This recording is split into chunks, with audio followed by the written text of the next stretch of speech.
This Old House Radio Hour is supported by the Home Depot. Whether you're tackling a kitchen upgrade, organizing your garage, or building out that back deck, it's important to keep your projects on track. Fast, free delivery from the Home Depot makes it easy to get things moving in the right direction. If you're just starting out or you're stuck in the middle, the Home Depot has same-day and next-day delivery, so you can get what you need fast. Maybe you need a tool, more materials, some extra paint and supplies, or a battery to power your way through that project. Whatever you're working on, get fast, free delivery from the Home Depot. How doers get more done. Order select in-stock items by 4 p.m., subject to availability. From LAist and APM, American Public Media, it's This Old House Radio Hour. I'm your host, Jen Largis. On today's show, Tech Radar's Lance Ulanoff discusses the latest in smart home technology, from connected thermostats to whole home systems that won't become obsolete overnight. When you walk into a room and you say, movie time, and the shades go down and the lights dim and the TV goes on, it goes to the right, streaming service, and all of that could be done. Step inside Daryl Hall's federal-style Connecticut home and hear how saving old houses strikes the same chord as producing a timeless record. The production of an album is very similar. You get people together and you put them together and you search out certain people to do certain kinds of things, oversee it, and at the end you have a finished piece that's a team effort. All of this, plus we're answering your home improvement questions at 877-864-7460. Coming up right after the news. Welcome back to This Old House Radio Hour from LAist and APM. I'm your host, Jen Largis. So smart home gadgets are supposed to make our life easier, right? Well, that's not always the case. Tech Radar's editor-at-large, Lance Ulanoff, is here to help us figure out what's really worth buying, what we can skip, and how we can upgrade without a headache. Lance, welcome to This Old House Radio Hour. Thanks for having me on. So Lance, help us define what is a smart home? Oh, it's so many things. So it's intelligence, right? It's this cohesive environment where devices are aware of their surroundings and actions that are going on around them, like people and dogs, and they can act on your behalf and sometimes act in concert so that they can become a whole system. So you'll hear a lot of people talk about things called scenes. Scenes is an idea where when you walk into a room and you say, movie time, and the shades go down and the lights dim and the TV goes on and your projector goes on, it goes to the right, streaming service, and Roomba goes back to its spot. All of that could be done with a scene. And for people looking to bring their home into the 21st century, what are some important things to consider when they're trying to choose, as you say, a system? I kind of really think the first thing is, as you're looking around, the stuff that you use most often. And do you ever have a thought where you're like, I wish it worked this way? Or why is it when I come home, my lights don't turn on? Making a choice like that to have that happen, it can be that simple. So if someone has a smart ecosystem, can you kind of walk me through how this might help different things communicate? Yeah. So, just for example, if you have everything on, say, Alexa, you've got your thermostat, your lights. So if they're all together and you've told the system, because these two things are on the same ecosystem, you said, listen, if no one's been around for like 2 hours, can you lower or turn off the lights in these rooms? You can name things or you can group things by, because when you have an ecosystem, you can say these things are in this room. The more things you dump into the same ecosystem, the more power and control you have. And the more you can use a voice-based system controlling them that understands those systems, the better off you are. But I can almost guarantee you that as much as everybody wants a single ecosystem, they will always end up buying one or two things that are outside the ecosystem. The good news is that this is hardware, but with the software underpinning. The devices can be upgraded. And that upgrade can help them sometimes bring those things into their ecosystem. So it's not like it's a dead end when they bought something outside of the ecosystem space. It does seem like every new appliance is a quote unquote smart device. How can you make sure that these devices are talking to each other if they're not all from, say, the same ecosystem? A lot of different manufacturers are making these things, right? All the different gadgets that you can get. But when you get them, you can take them and look, and on the packaging, there will be information about the ecosystems that are supported, whether it's Apple Home or Google Home or Alexa. You may settle in on one of those. But there's something called Matter. And Matter was supposed to be the standard that makes everything work together. So if you look for and you see Matter support on these devices, then theoretically, across platform, they all work together. That's the dream. The reality is Matter hasn't quite turned out that way yet. I think it's taking some time. And also consumers aren't really picking up on the fact that Matter exists as a thing. The idea of Matter is that you could easily bring disparate devices onto the platform of your choice. It's not quite working that way yet, but I have hopes that it will, because the one thing that we can count on is that smart home technology is not going anywhere. Are there any privacy concerns with these devices? Well, there can be. You want to make sure that the devices you're choosing are encrypting your information so no one can see your stuff. That's important. I think Wi-Fi is so important to a fully functioning smart home that you want to make sure that your Wi-Fi is set up in a way that's secure, meaning that maybe you're not broadcasting the name of your network, which is called an SSID. You've also chosen a very particular password and not one that can be easily figured out. With smart home technology, every single smart device becomes an access point, right? Becomes a point of entry. Everything's connected, which means everything's connected back to you. So you want to make sure that it's all sort of closed in and secure. And I would say, lastly, that the companies that are selling these products are doing a good job of making things more secure. I think that they're much more careful about your privacy. I also think that if you see a company that says they're going to sell or offer your information to third-party companies, you should just say no. Are there any other safety precautions that you can think of that our listeners should take when it comes to smart home technology? Well, always have a backup. So understand that they rely on the internet, right? Well, every once in a while, as mine did this weekend, your internet goes out. Then you can't control things through your phone. So make sure you can still control them manually, like your thermostat. You can still do a dial in some way. There should be no sort of closed system where when it's offline, it becomes inert, especially for critical home systems. How far away do you think we are from making something like scenes or this kind of communication between devices more seamless? Closer than ever. And that is really because of AI. It's the most talked about thing because it can impact so many different areas. Smart home technology is definitely one. And every company I talk about, every new product has now a little bit of AI. Or a lot of AI, depending on what they want to do. And that's what's interesting, actually, about Alexa is that what they're doing, because this company sells so many products, right? So they're in theoretically a better position than some to get this done. But smart technology, especially with AI backing, can start to look at trends and help you sort of navigate how to do things better. That's why Google's Nest thermostat is actually called the Nest Learning Thermostat. It's not just controlling the temperature in your home. It's watching the activity in front of it. Say, typically no one's around it right now. So you know what? We're going to lower the temperature or we're going to raise the temperature based on that activity. And so if you put enough intelligence with that, you really have systems that can improve on its own. As we learn more about these systems, learn more about individual key features that we're looking for, what do we need to do within our home to make them work? And then it's the struggle of making sure that they all communicate and that they all remain supported through the life of when you want to use that device, which is unfortunately probably not going to be as long as we all hope because the next thing will come.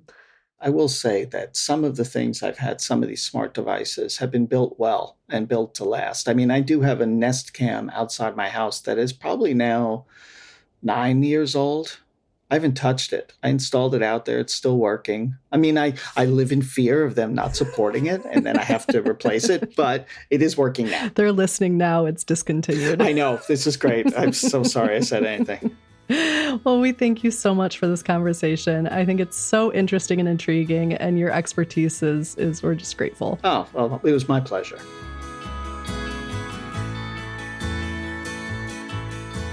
That was Lance Ulanoff. You can follow him on all major social media sites at Lance Ulanoff and read his technology news at techradar.com. Right now, we're tackling your DIY and home improvement questions. Call us now at 877-864-7460. That's 877-864-7460, and we'll match you with the right expert. Hello, you're on This Old House Radio Hour. Hi, Jen. How are you today? Good. Who's calling? My name is Ann Catillas, and I am calling from just outside of Rochester, New York State in the USA. We appreciate you calling. What's your question today? My question has to do with stair railings. I've got in my house a railing that goes, it's oak, and it goes up about 5 or 6 steps, and then there's a small landing, and then it goes up about 5 or 6 more steps to a second floor landing. So there's a lot of railing. So my question is, how can I stabilize the railing, specifically using the balusters? Because as you come up that first 5 or 6 steps, there's a left-hand turn, but no newel posts. So it's very rickety on both of those corners. All right. Well, to answer your question, we have Charlie Silva, a builder for the show, and Zach Detmore, a general contractor for the show, on the line. Charlie, can we start off with like an anatomy of a stairway? Give us a baseline here. Yeah, so in this situation here, we have a set of stairs that comes up and turns, and goes up several more stairs and then turns again. And this railing system is only supported by the balusters, which are all on the treads to the underside of the railing, not giving it any support. The thinner piece that's coming between the bottom and the railing. Right. Yep. Zach, what do you think? Typically, you see a lot of stairs that have newel posts, which is sort of that larger column that's integrated into the step, and it goes sort of past the step and keeps it from sort of flopping around. And because the balusters don't typically like anchor down as far, it seems like that's what's causing this flimsiness. How long have you lived in the house, and has it always been like this, or did it just recently get bad? We've lived here for 27 years, and it has always been like that. It needs some support. We actually were just doing one the other day, and the architect designed these very thin balusters, and we could tell that this was going to happen if we put these in. So we told the customer we can't put these in because it will be wobbly. So my guess is it was a bad design from the beginning. I'm not even going to blame the person installing it because it's a bad design, right? Shouldn't have installed it, but they did. So you need either probably a heavier baluster for better support throughout, or a newel post or 2. Yeah, I think that's the right approach. I like how you blame the designer, not the carpenter. That's a good. I like when people do that. Well, it's generally the reason. Yeah, but it depends how rickety it is. I think there's something in the middle where you could use a little bit of like construction adhesive and some trim head screws to maybe tighten it up a little. But I think if you're actually looking for something that you can sort of support your weight as you climb the stairs, probably what Charlie's saying is accurate, and either a newel post or a larger baluster that's going to actually, like, through its combined effort, solidify this whole system. Let's say the budget is next to zero. I mean, or you just don't want to tackle it, but you need some strength and some support. Maybe you put a single railing on the outside wall or something, so that's really the one that you're pulling yourself up and depending your weight going up and down on it, and the other one becomes more decorative. I mean, you can hold on to it, but really for some good stability, maybe anchor one to the wall also. It should have had 2 more newel posts from the get-go. And if none of this works, it's the designer's fault. That's right. Yeah. Go find whoever built this house and just That's right. have them pay for it. None of it works. I can just sell and move into something different. You could. Exactly. Okay. I like that. Well, we thank you so much for your call. Thank you all. Thank you for all the great work you do at This Old House. Been a follower for years. Love it. Well, thank you very much. All right. Bye-bye. Bye-bye. Bye-bye. After the break, we want to answer your questions. If you're looking for expert advice about something going on in your home or your next project, give us a call at 877-864-7460. That's 877-864-7460. Coming up on This Old House Radio Hour from LAist and APM. Stay tuned.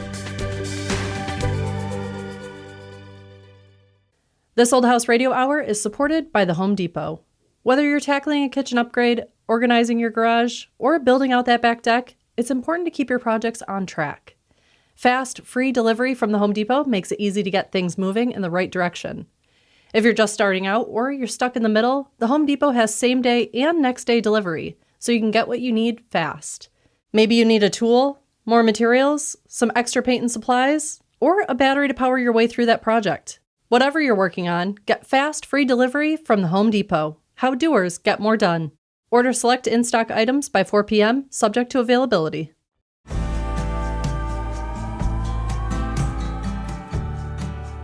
Welcome back to This Old House Radio Hour from LAist and APM. I'm your host, Jen Largis.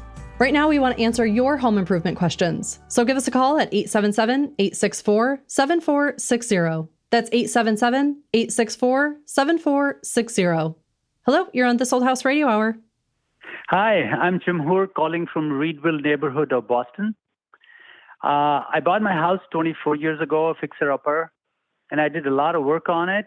But in the hallway, I have speckled paint, and I really don't know what to do with it. I can't find more. I can buy speckled paint, and some people say I can sand it. So I wanted to know what is the best way to deal with it. That's a great question. We've got Zach Detmore, a general contractor for the show, and Mauro Henrique, the painter for the show, both on the line here to help. Okay. Mauro, have you ever heard of speckled paint? Oh, I mean, it has different names, but the same way to apply. It's like some people call it texture paint, some people call it speckle paint. It goes from finishes also. Is it the way it comes out of the can, or is it the way it's applied that gives it that It's texture? the way you apply. It's mostly the way you apply. I can buy it then somehow or make it. You have to look. There's some speckle, but the speckle. No, but this one, It has some. this one is kind of raised. Sorry, go ahead. No, go ahead. Go ahead. Explain it to me. It's actually textured paint. Yes. It has little points of blue and other colors. Yeah. Then that looks like there's a custom made that some people might add is some additive or some stuff with the with the spackle and make different colors. Mm-hmm. It's just when I put my hand on it, it's like it has sand on it and Yes. mixed with it, and so is it possible to kind of have it made, this kind of paint? So you might go to the paint store or one of those home center and buy some of the spackles and add it into the paint and apply. I mean, to the paint, no, to the mud and apply on the surface. Does it have a uniform color across the top, or you're saying that the raised pieces are of a different color? So did they create a base coat and then sort of No, it seems like this is part of the paint that that has little blue specks in it and it's raised. Is the color that's beneath the blue raised parts also blue, or is that a different color? It's actually hard to describe, but I'm looking at it right now, and it seems like it's kind of white and little blue specks, and it's kind of raised. When I touch it, it's like a sandy feel to it. And people say that the only way to deal with it is to sand it down, and I don't really want to do that. That's a lot of work. Mauro, what do you say? I would say maybe, do you like when you look at it, when you look at the surface?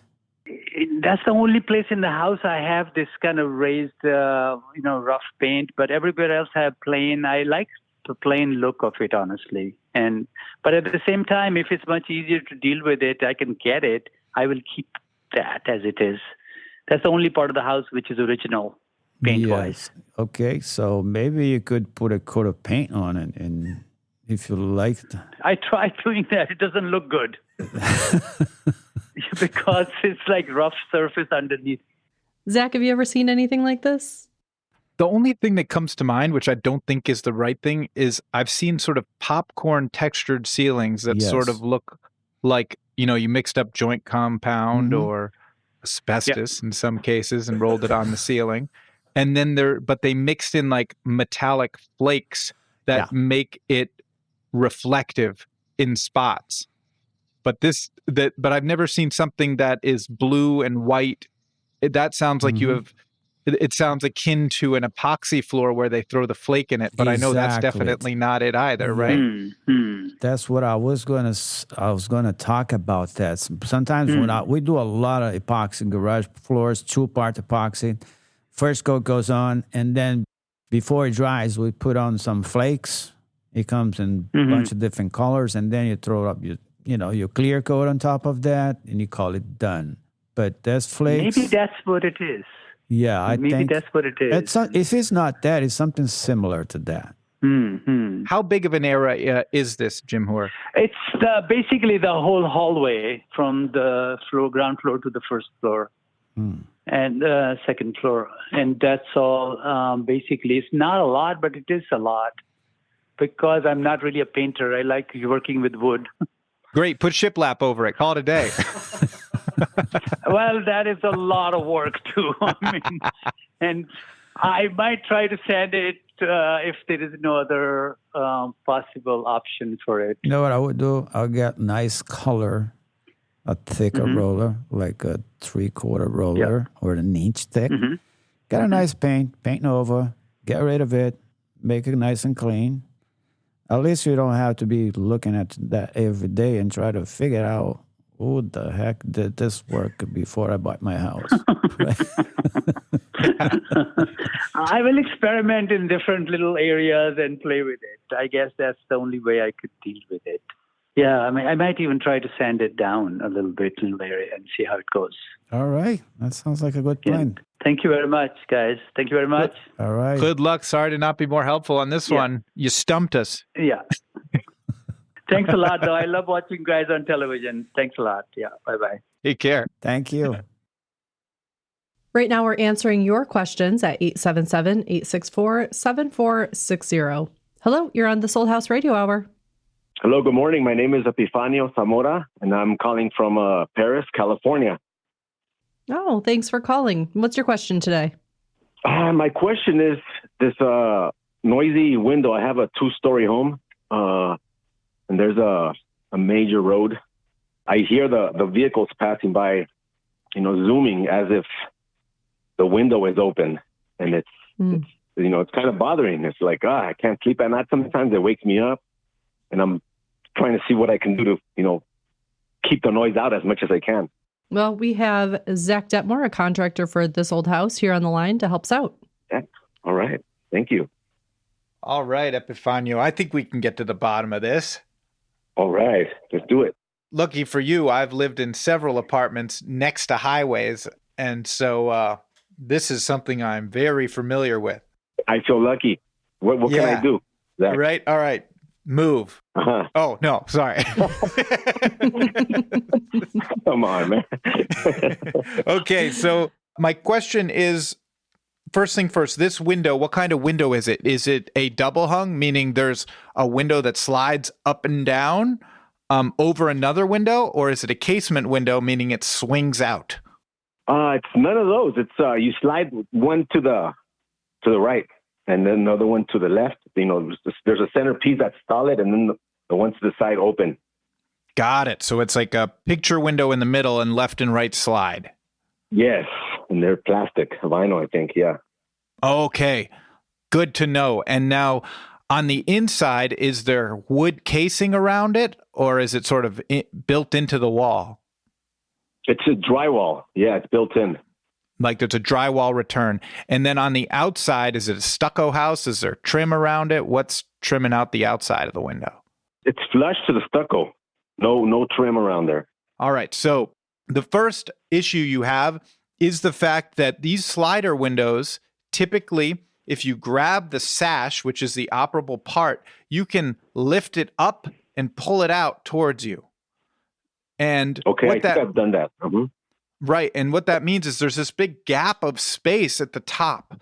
So anytime we're talking about noise infiltration, it's always going to take the path of least resistance, which means in your case, I think just flowing around the window, not through the window. Right. So you've got sort of the joint between the fixed panel and the unit that slides that's leaking noise. And then you have the joint between sort of the top of the window that moves and the jamb or the surround of the window that's leaking noise, right? So that's your weak point. And unfortunately, because you have a stucco house, it's really not ideal to replace the window because you're breaking the stucco and it becomes an expensive situation, right? Yeah, I imagine. So, couple options. The first one that comes to mind is there are companies that sell interior storm windows. All right. So this is like a fixed panel of glass that would fit in your drywall opening with a gasket around it. And the point of that is mostly for old houses, sort of in a colder climate like where I live. You would put it on the inside to keep the draft, because it could be annoying to have to go on the outside of the house and put in 50 storm windows every winter and take them out in the spring. So they sell ones that go on the interior, basically to save you time, and you pop it in and pop it out. So I think that's sort of the best solution that doesn't involve ripping the window out. Okay, so this interior storm window would go attached to the trim on the inside? The ones I've used are actually like pressure fit. So you just kind of order it the size you need, and you just sort of shove it in so you can just pull it out. But knowing that sound will go to the weakest point. So, you want to create a real good air seal. I like that one. Yeah, I might check that one out. I've caught around there wherever I've seen cracks and stuff, but still noise keeps seeping in. So remembering that there's two types of noise, right? There's mass and there's absorption. So what we'd like to do is, when a sound is sort of bumping into the first window, we want to sort of buffer that with this second window. So that's the solution I like about the interior storm. But if that doesn't work, just buy yourself some insulation and just cover up the whole window with insulation. You're good to go. All right. You'll have no idea what time it is, though. All right. You might oversleep for work. Do an internet search looking for interior storm window, something that doesn't get mechanically fastened. So then, if it's a nice day and you want to open that window, you just pop it out and set it to the side. Awesome. Good luck. Thank you. Thank you very much, guys. All right. Have a great day. All right. Thanks for calling. Call us now to have your home improvement or DIY question answered. 877-864-7460. That's 877-864-7460. Hello, you're on This Old House Radio Hour. Hi, this is Jose from Houston, Texas. Hi, Jose. What's your question today? Yes, so I have a concrete floor that was not sealed properly when the house was built. So it was raining quite a bit when they tried to seal it, and it just stayed raining most of the time, and it did not seal properly. And it's real powdery, white powder-like. And I also have some cracks that need to be, not real big cracks, that need to be repaired. And I would like to fix the cracks, seal the concrete, and then level it. All right. Well, to help us out today, we have the show's Mason Mark McCullough and general contractor Zach Detmore on the line. How you doing? This is Mark. Hey. Hey, Jose. Zach here. Hi. So, Jose, this is actually a typical problem. I actually thought you were going to tell me how hot it was in Texas, and because usually that's a problem pouring concrete, and what happens is it dries up and, again, eventually turns to powder when it's not cured properly. But rain and water do basically the same thing, so totally understand your problem. Unfortunately, I'll start with the cracks, and unfortunately, cracks. Do you know what the reinforcement was, Jose? Did they use rebar or steel wire for reinforcement? Rebar. Okay, rebar. So the floor isn't going to go anywhere because, again, the rebar is going to keep it intact. But the cracks are probably always going to move. So any other repair other than epoxy injection is probably going to be just a Band-Aid. And don't let the epoxy scare you because these big box hardware stores have made that process very easy. It comes in a tube and you apply it just like you were applying some caulking. So you get a caulking gun and and then you squeeze it into these cracks. You let it set up, and the epoxy is really magic, so those cracks will go away. The next problem that you have is, again, the powdery substance. The only thing that you can attempt, and it would be viable for you because the rain has washed that original sealer away, so essentially you have no sealer or no material on that concrete.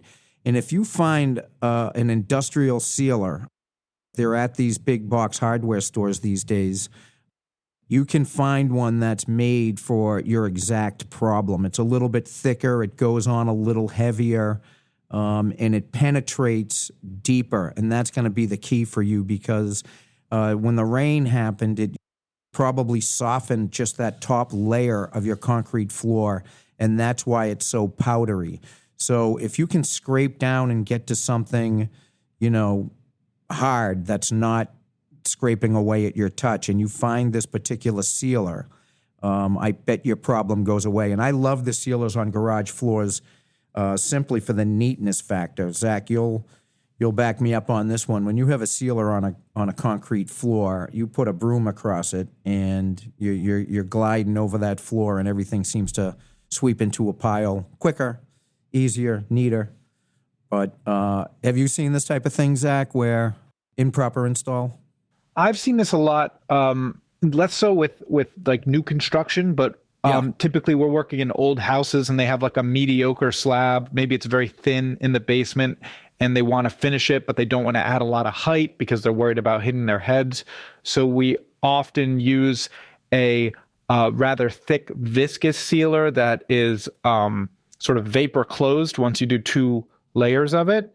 And I think the trick is really just in preparing the slab. So this is newer than what I typically see, but we may have to grind or shot blast it, but just making sure, it really binds in. So taking the time to degrease it, to clean that slab. And as long as the sealer, really gets a good bite, then I think it's going to be problem solved. It's just that's typically where I think the weakness happens in the system, is just prepping properly. Right. And to piggyback on that, Zach, if the floor does not have a vapor barrier between the soil and the floor, that's going to bring moisture up to the top of that floor, and that's going to degrade that floor as well. So you should do a little bit of discovery, Jose, and just make sure you do have a vapor barrier. If you don't, to Zach's point again, there are some sealers that do compensate for lack of a vapor barrier. So reading the back of the bottle, as they say, is very, very important. And there's a cut sheet that goes along with all this material. So you can get those online, or you can get them right out of the store. But double check and make sure you have a vapor barrier. That's just a drill into the floor, and you'll be able to see if it goes right to the soil or if there is a barrier. Sounds good. What about leveling it after the sealer is done? Leveling has to be done before the sealer, FYI. So, okay. So if you're gonna, again, get down to solid floor, solid concrete, put your self-leveler on, let it cure. Again, that's going to be in the cut sheet. They're going to tell you how long it has to cure, and then put the sealer on. Awesome. Well, I appreciate it. Appreciate your feedback. All right. Great, Jose. Yeah. Thank you so much for calling. Thanks, Jose. Thanks a lot. After the break, from man-eater to master preservationist, Daryl Hall shows us the 1787 farmhouse that stole his heart. That's coming up on This Old House Radio Hour from LAist and APM.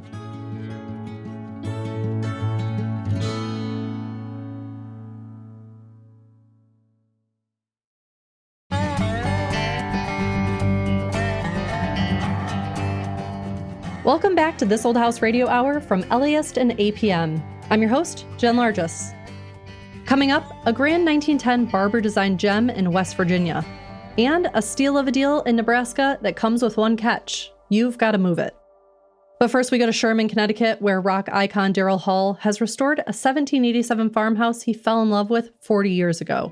Once home to a sea captain, it's now on the National Register of Historic Places. Hi, I'm Daryl Hall, and I'm a musician, and this is my old house. I've grown up with antique architecture. I've lived in it my whole life. My grandfather was a house builder as well, and he specialized in masonry. He built whole brick houses, constructed chimneys and any kind of masonry, stone and brick chimneys. So I was always on these construction sites as a little kid.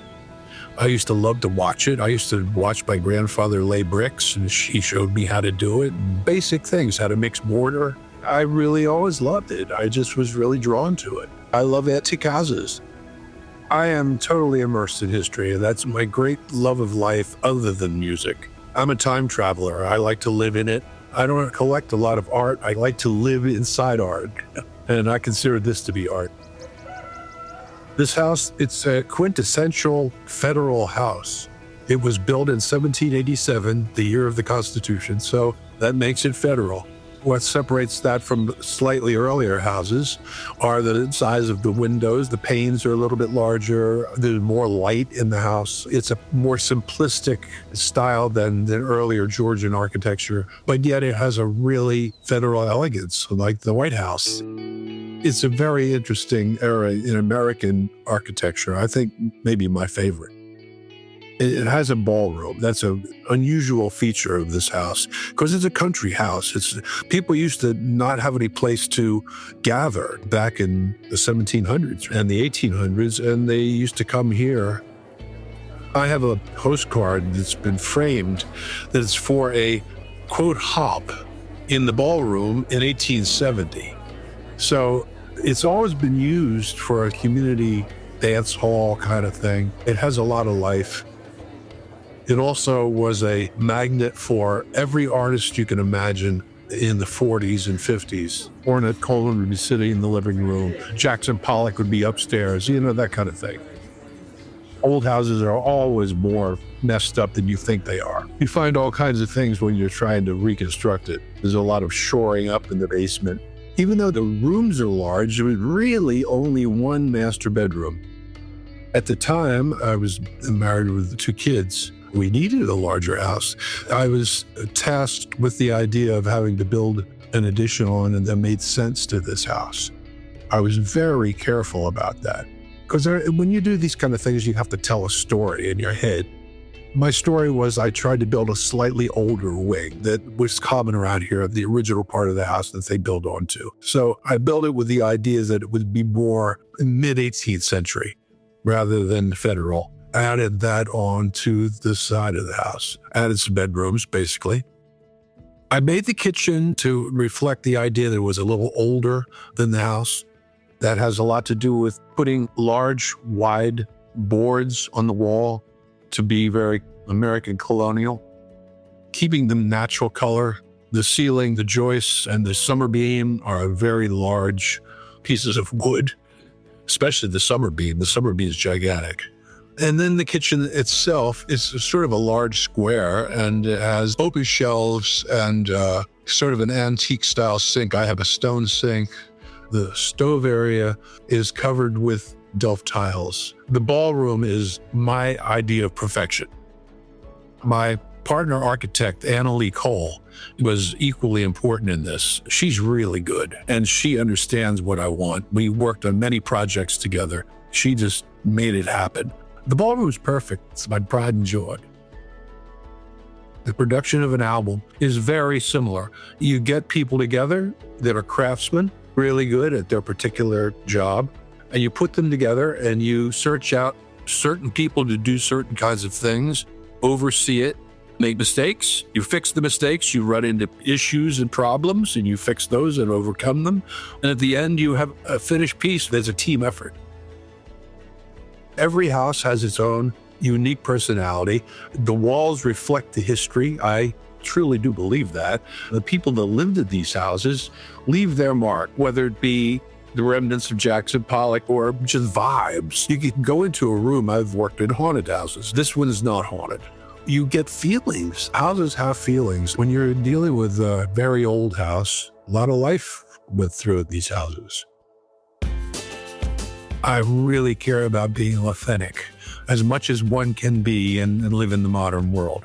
I think my favorite time of the house is sort of that sundown period I call it the gloaming time. I get kind of reverie feelings. And if you look out the windows of this house, especially they look out of the ballroom or whatever, and it looks like a verdure tapestry. No matter what season, it always looks like not a painting, more like a tapestry.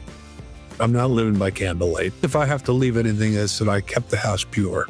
You're just the caretaker of the property that you own and moves on. I do actually believe that. This is my era. I haven't messed it up on my watch.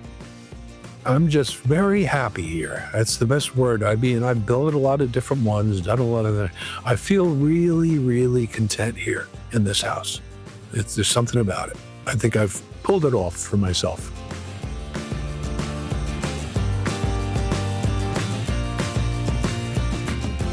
That was Daryl Hall. Check out his latest album, D, on Spotify, Amazon, or Apple Music.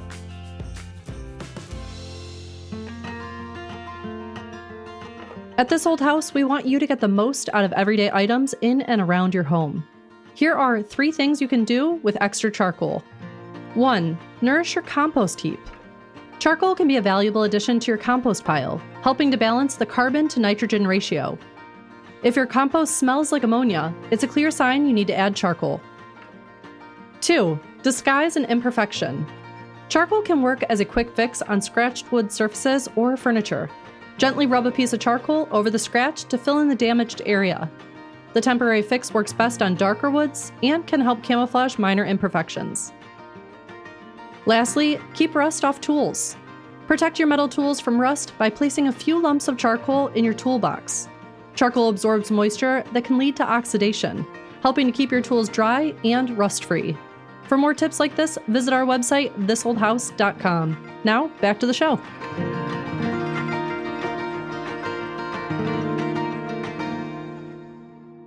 Right now, we're joined by Ethan and Elizabeth Finkelstein, publishers of Cheap Old Houses, the popular social media account that draws millions of fans eager to discover homes across America listed for as little as $10. Together, we'll explore whether these hidden gems become a labor of love or a money pit. Ethan and Elizabeth, thanks for joining us on This Old House Radio Hour. Hi, Jen. We have some really great cheap properties today for you. Under $60,000, these houses. This is going to be fun. Oh, I can't wait. Also joining us to understand the scope of a possible renovation is This Old House general contractor, Zach Detmore. Hey! Our first listing today is a historic home that once belonged to the owner of the New River Company. This 3,504 square foot single family home has 4 bedrooms and 3 bathrooms. It also includes a basement, attic, and has a 2-car garage with an artist's studio. Interesting. It sits on a lot that is over 10,000 square feet. A tri-level stone mansion, yes, stone, is currently uninhabitable, but it does come in for $16 per square foot. This 4+ bed, 3-bath, 3,504 square foot stone mansion at 401 Lincoln Street in Mount Hope, West Virginia can be yours for $55,000. And are stone frame houses common? There are stone frame houses. I don't know if this stone frame is original to this house. I'm very confused by it. I highly, highly doubt it. I think this was originally a wooden structure, and this was put on at a much later date. Zach, you're shaking your head no. What do you think? I think some door-to-door salesman came along at some point in the middle of the last century and said, tired of putting paint on your house? Well, we have the solution for you. We're going to cover all this ugly clapboard and cedar with some cultured stone, and then we'll put aluminum soffits in, and you are off to the races. So I think I don't know. It's kind of the tell is really the fact that the casing is sort of recessed into the stone. I feel like if you were doing this with intentionality, you'd have that casing proud of the stone. So I think they just kind of sandwiched everything in. But I don't know if it's necessarily a bad thing. My assumption is it's sort of rather thin, and it's just applied. But it is sort of well done because I've been studying these pictures, and there's outside corners, and whoever did it was did a nice job. But I could be totally wrong on that. There was some evidence that someone had said in some of the listings that the house was moved in the 1920s, and it's like it just would have been a lot harder to move a stone house. So that's another like telltale sign where it's like, what is the story of this house? There's nothing about this stone that says Victorian era to me. It looks much, much later, and certainly someone of this prominence would have had deeply heavy, rusticated, beautiful stone. This is kind of a stock product that's been put all over this house. And I think when you go inside this house, which, gosh, we got to get to the inside, you can realize that nothing was spared on the inside, and it would have been a very different kind of stone exterior back in the day. Is there any chance that the stone covered up something that possibly was damaged during the move, if it really was moved in the 1920s? This house would have been one of those very whimsical Queen Anne houses with lots of wood details on the outside. And wood needs to be maintained. And this is in an area of this country, the coal industry left. There may not have been the kind of investment in being able to maintain this house over the years. So an easier solution would be to just cover it all up and put siding on it. I bet what you would find under that would be very, very interesting. So moving to the inside, Elizabeth, walk us through what you see inside of this listing. I always say that the Victorian era, the late Victorian era, from when this house is from, was just an era of all the things. More is more is more, just because you could. And I like how they zoomed in the real estate listings on the little dust covers that you put in the corners of the staircases. The Victorians thought, decorate everything. You know, you open a door and the inside of the hinge is decorated. Every little moment was a decoration, and certainly your dust should have a decoration as well. Zach, what do you see when you look at this house from a renovation standpoint? It's a cool house. I mean, in terms of the size of it, it was a pretty grand house. So the nice thing about that is you probably have enough footprint to get everything you need from a conventional house. It's got a slate roof on it, which is nice from a durability standpoint. You know, that's something you can probably maintain and care for. The negatives I usually have with old houses is like, does whoever buy this know how much it costs, you know, to fix this? But you know, there's no real major red flags here, I don't think. All right, so let's move on to our second listing this week. It is a single family 1.5 story home with an emphasis on home because the listing is for only the house, which is needs to be moved to a new location. With 4 beds and 2 bathrooms, the home has a very spacious main level, which includes a living room, dining room, den, kitchen, and a bathroom. Upstairs, there are 4 bedrooms and 2 other bathrooms. Built in 1890, this home is located at 408 Cumberland Street in Alma, Nebraska, and can be yours for $14,500. Ethan and Elizabeth, is it common to move a home from one location to another? I think it was more common in the past more than it is now. We don't see it as much, but obviously it can be done, and we've definitely know of a few folks who've done this. The good news is you're in flatland, Nebraska here, and up and down the street, it looks pretty flat. So when you get it on that trailer and you bring it up and down the street, wherever it's going, it's got a pretty easy route. How far do people usually move houses, I wonder?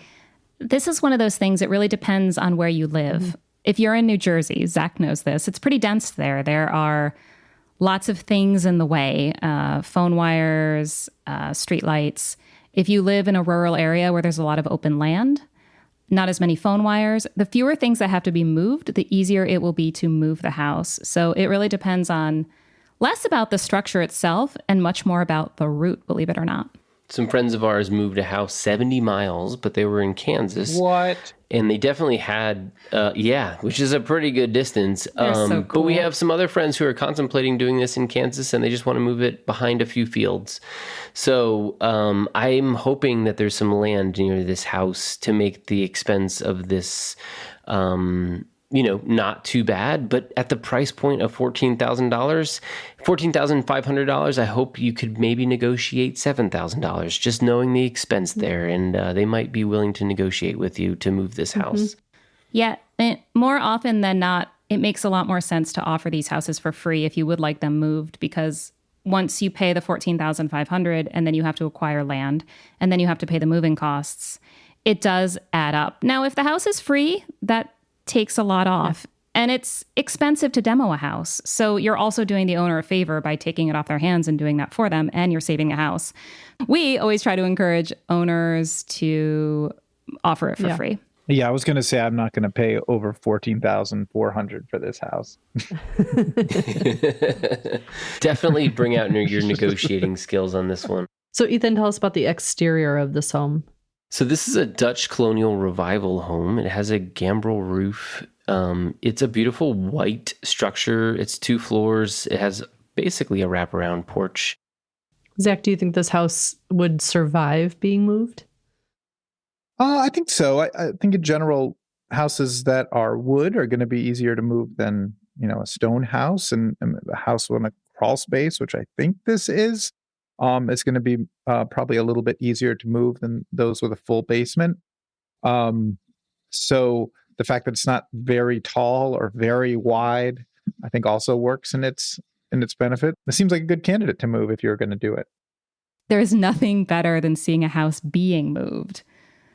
On a giant trailer coming down the road, it's like everybody's smiling. It's the coolest thing. Well, we sure hope it gets saved and moved. And Ethan, Elizabeth, thank you so much. We really appreciate you guys joining us today. Thank you, Jen. Thank you, Zach. See you guys later. Thanks, everybody. That was Ethan and Elizabeth Finkelstein. You can follow Cheap Old Houses on Instagram or subscribe to their newsletter by going to cheapoldhouses.com. We're nearly at the end of the show, which means it's time for the Simple Fix. Hi, Jen. I'm Ross Trethewey, a building engineer for the show, and this is my Simple Fix. Concerned about smoke and particles in your home? My Simple Fix is a standalone air filter. By taping 4 20 by 20 by 2-inch filters to a standard box fan, the fan will pull polluted air through the filters, delivering clean air as it passes through. This will dramatically improve your indoor air quality. We'll see you next week on This Old House Radio Hour. Our show is distributed by and co-produced by LAist Studios and APM, American Public Media.